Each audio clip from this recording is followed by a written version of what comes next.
Hi there, welcome back to the Mindset Check podcast. I'm your host, Misha McKittrick. Today we're doing things just a little bit differently because it's Christmas and I love Christmas. And so I wanted to bring you 2 episodes that are exclusively focusing on a short story from Christmas and another one that talks about things that will help our heart expand and to help us connect with the beautiful feeling of this season. So let's jump right in. Today's story is called The Big Wheel. In September 1960, I woke up one morning with 6 hungry babies and just 75 cents in my pocket.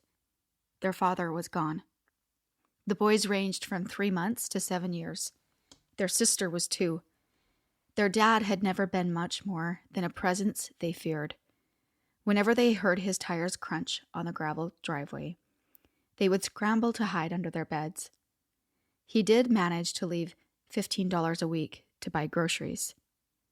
Now that he had decided to leave, there would be no more beatings, but no food either. If there was a welfare system in effect in southern Indiana at that time, I certainly knew nothing about it. I scrubbed the kids until they looked brand new and then put on my best homemade dress. I loaded them into the rusty old 51 Chevy and drove off to find a job. The 7 of us went to every factory, store, and restaurant in our small town. No luck. The kids stayed, crammed into the car, and tried to be quiet while I tried to convince whomever would listen that I was willing to learn or do anything. I had to have a job. Still, no luck. The last place we went to, just a few miles out of town, was an old root beer barrel drive-in that had been converted to a truck stop. It was called The Big Wheel. An old lady named Granny owned the place, and she peeked out of the window from time to time at all those kids. She needed someone on the graveyard shift. 11 at night until 7 in the morning. She paid 65 cents an hour, and I could start that night. I raced home and called the teenager down the street that babysat for people. I bargained with her to come and sleep on my sofa for $1 a night. She could arrive with her pajamas on, and the kids would already be asleep. This seemed like a good arrangement to her, so we made a deal. That night, when the little ones and I knelt to say our prayers, we all thanked God for finding Mommy a job. And so I started at the Big Wheel.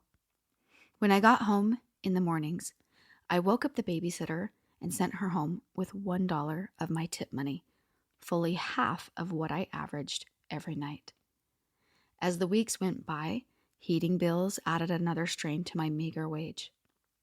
The tires on the old Chevy had the consistency of penny balloons and began to leak. I had to fill them with air on the way to work and again every morning before I could go home. One bleak fall morning, I dragged myself to the car to go home and found 4 tires in the back seat. New tires. There was no note, no nothing. Just those beautiful, brand new tires. Had angels taken up residence in Indiana? I wondered. I made a deal with the owner of the local service station. In exchange for mounting the new tires, I would clean up his office. I remember it took me a lot longer to scrub his floor than it did for him to do the tires. I was now working 6 nights instead of 5, and it still wasn't enough. Christmas was coming, and I knew there would be no money for toys for the kids. I found a can of red paint and started repainting and repairing some old toys. Then I hid them in the basement so there would be something for Santa to deliver on Christmas morning. Clothes were a worry too.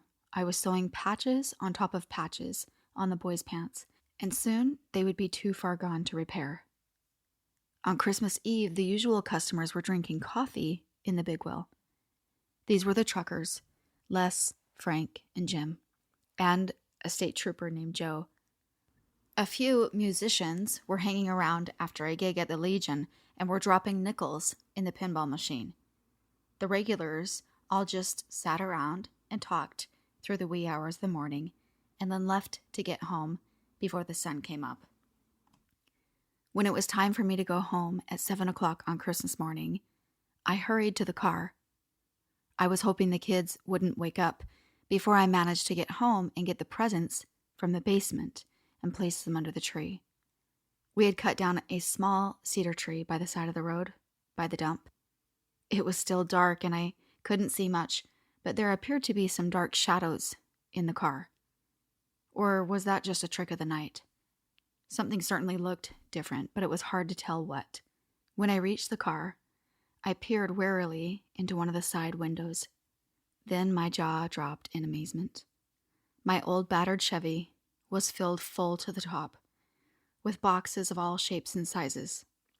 I quickly opened the driver's side door, scrambled inside, and kneeled in the front facing the back seat. Reaching back, I pulled off the lid of the top box.